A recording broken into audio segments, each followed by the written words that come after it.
Assalamualaikum warahmatullahi wabarakatuh. Alhamdulillahi rabbil alamin. Wa sallallahu wa sallama wa baraka ala sayyidina Muhammadin sayyidil awwalin wal akhirin wa ala alihi wa ashabihi ajma'in. Wa ba'd. Qalqalah itu terbagi menjadi dua saja. Qalqalah kubro dan sughro. Qalqalah sughro itu adalah qalqalah yang terjadi di tengah-tengah kalimat yang sedang kita ucapkan. Jadi, kalau kita jumpai huruf-huruf qalqalah, qaf, ta, ba, jim, dan dal yang dikumpulkan dalam kalimat qutbu jad, di tengah-tengah kalimat yang sedang kita baca, maka disebutlah qalqalah sughro, ringan, tidak terlalu berat, dan tidak boleh melebihi kadar yang dibenarkan.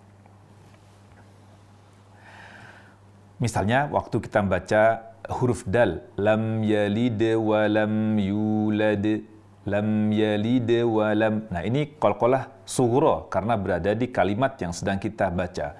Atau fi jidiha hablum mim masad, hablun.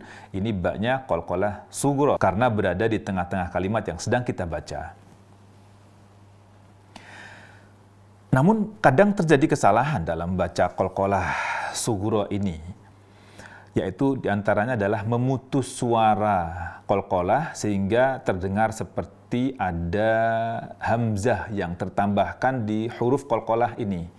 Misalnya baca hablum mim masad, hablun, hab, ini putus, ini menambah hamzah atau memutus suara sama dengan menambahkan hamzah. Jadi tidak diperkenankan memutusnya dengan hablun atau lam yalid wa lam yulad, lam yalid, ini putus. Harusnya ringankan suara qalqalah itu. Hablum mim masad, fi jidiha hablum mim masad. Lam yalid wa lam yulad.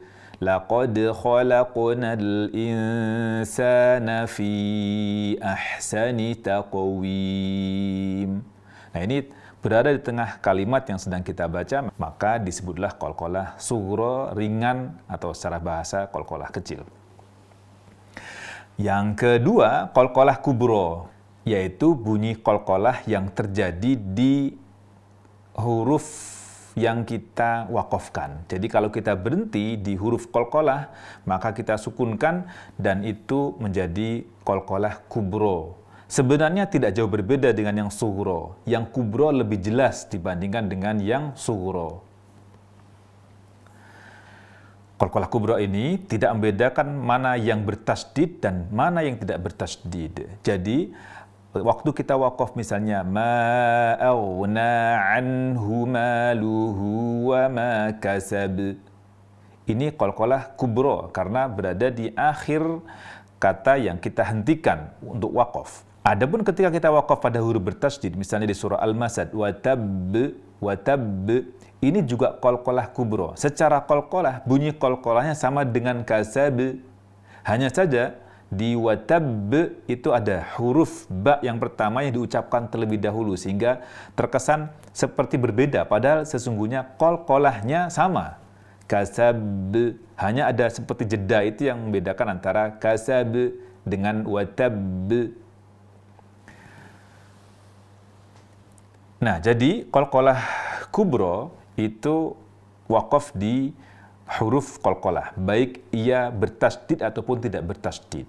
Tidak ada qalqalah akbar dan sebagainya. Qalqalah itu perempuan dan sifatnya kudu perempuan. Kubro sifat untuk qalqalah itu sendiri. Jadi antara watab dengan kasab bunyi qalqalahnya sama. Contoh yang lain waktu wakaf di huruf qaf bertasdid misalnya al-haqqu, al-haqqu, atau al-hajj, al-hajj, itu berarti bertasdid. Demikian, semoga bermanfaat dan membenahi bacaan kita semuanya. Wa sallallahu wa sallama wa baraka ala sayyidina Muhammadin wa ala alihi wa ashabihi ajma'in. Walhamdulillahi rabbil alamin. Wassalamualaikum warahmatullahi wabarakatuh.